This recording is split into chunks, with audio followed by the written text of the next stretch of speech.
The GDP is a very good measure of the busyness of the economy. That's really what it measures. It measures how much production there is, how much people are consuming.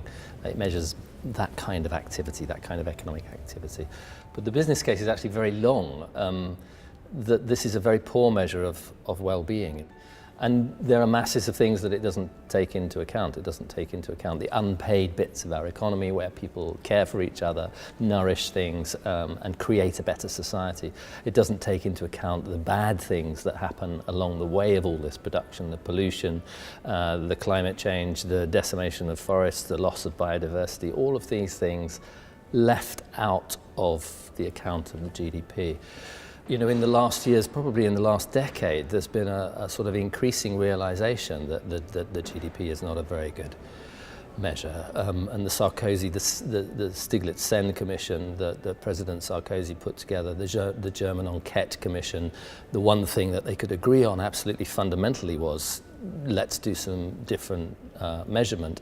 And in the all-party parliamentary group that we were involved in setting up here on limits to growth in the UK, one of the themes that emerged out of that is, let's for goodness sake get some measurements that tell us about the quality of our economy and the quality of our lives alongside the simple and slightly flawed measure of the GDP.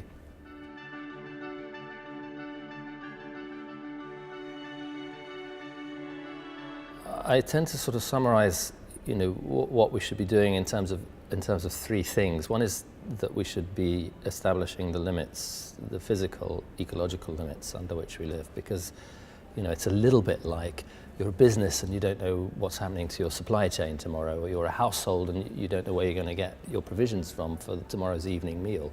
If you're not actually having an eye on provisioning your economy with the resources that you need and looking at the impacts that that's having, measuring the environmental impact, then you're in the dark. You can't possibly create a sustainable prosperity. So that idea actually of measuring what matters has to start with monitoring these physical limits and monitoring and understanding our resource base. So that idea of kind of establishing the limits is the first thing that politicians, policymakers have to focus on. And the second one, I think, is around the economy. Fix the economy, for goodness sake, because it's broken. And measure, for example, the over-indebtedness of households or the fragility of firms, and make sure that those measures are as important to you as how much stuff you're creating through the GDP, but also measure the non-measured bits of the economy. How strong is your health economy? How strong is your care economy? How strong is your household economy? Are people really struggling continually to get by, just to buy the things that they need to buy enough space to then care for their elderly relatives or their young children? Or are they thriving? Measure people thriving in those contexts, and there are very strong measures of that.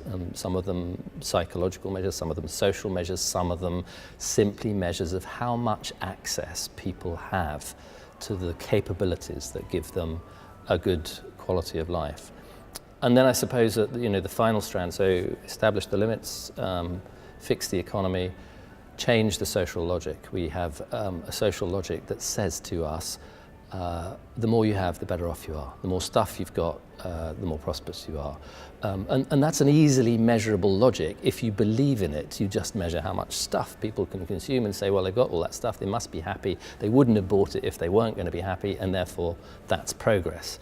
And clearly it's not. Actually, we have to create a different kind of social logic, a social logic which is about participation in community, which is about the right to decent work, which is about the quality of that work as much as it is about employment in those jobs, and is about the quality of people's lives generally, and to invest, I would say, one of the most important things, to invest in that quality, to invest in health and education and infrastructure and community and renovation and refurbishment and craft and culture and sectors of the economy that will improve the quality of our lives. All measurable and definable changes that would improve our economic and social condition.